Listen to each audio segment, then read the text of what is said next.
Вы научились варить вкусный домашний сыр и поймали себя на мысли, что хотите поэкспериментировать не только с видами сыров, но и с их вкусами. Тогда это видео для вас. Сегодня вы узнаете, как можно улучшить или разнообразить вкусовые качества ваших сырочков с помощью самых разнообразных добавок. Интересно? Тогда смотрите это видео до конца, будем разбираться, как обычно, вместе.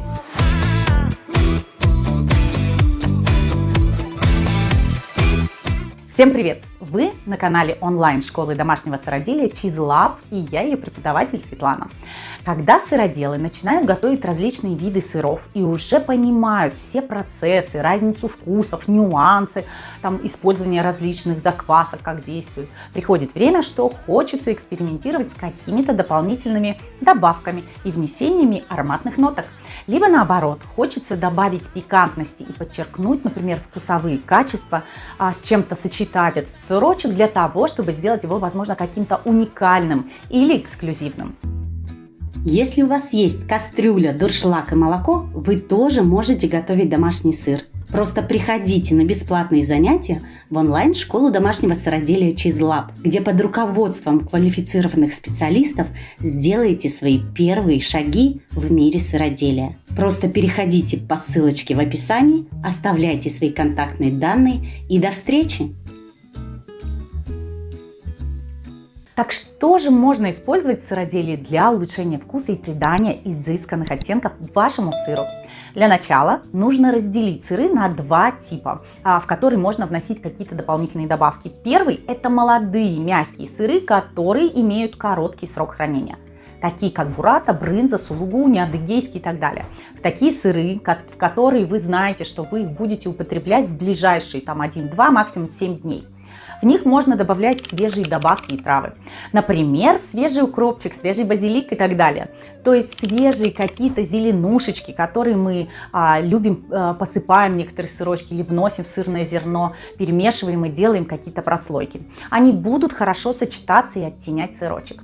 При этом мы понимаем, что срок хранения со свежими специями и травами сокращается. Но так как этот сыр молодой, мы в любом случае его съедаем достаточно быстро.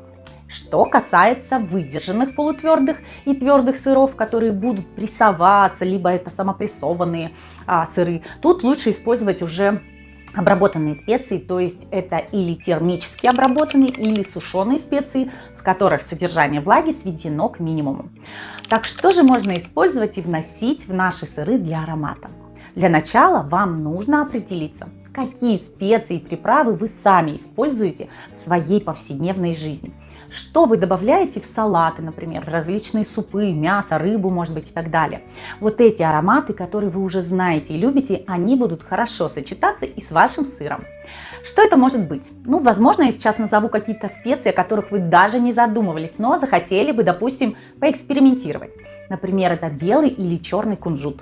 Это будет достаточно хорошая и нежная добавочка, но вносить ее можно только в сырочки не длительного вызревания, не более месяца-полтора. Если это будет более выдержанный сыр, то кунжут может начать давать некоторую такую горчинку. Что еще можно добавлять для придания аромата? Очень классно освежает сырочек и придает своеобразную такую изюминку. Это сушеная цедра, например, лимона или мандарина. Цедру вы перемалываете и делаете из нее порошочек. Так она будет оттенять вкус вашего сыра, добавляя цитрусовую свежесть. И она классно сочетается со многими сырочками. Еще одним из вариантов эксперимента, конечно же, это можно сделать прожилку в сырах, либо просто вносить в молотом виде такие добавки, как грибы или трюфель. Трюфель, например, можно использовать как молотый, так и консервированный. Его нужно будет совсем немножко, потому что этот гриб имеет очень яркий вкус. А еще можно использовать наш белый сушеный гриб. Его следует измельчать мелко, например, в кофемолке, и вносить в сырное зерно. Он тоже очень благородно и изысканно звучит в сыре. Другие грибы, такие как опята, шампиньоны, не дают особого аромата. Конечно, я могу ошибаться, и может кто-нибудь дополнит этот список, скажет, что нет. Вот есть классный гриб, и он идеально сочетается с сыром. Я спорить не буду, а приму во внимание и поблагодарю вас за это. Поэтому делитесь. Что же еще можно добавлять в наши сырочки? Это различная сушеная зелень, такие как базилик, розмарин, чабер сушеный или гранулированный чесночок. Он, кстати, прекрасно сочетается с зеленью. И не забываем также про уже готовые добавки, такие как, например, песто. То есть там уже и базилик, и чесночок, и орешки какие-то. Все это сушеное, молотое и дает нашему сыру прекрасный аромат.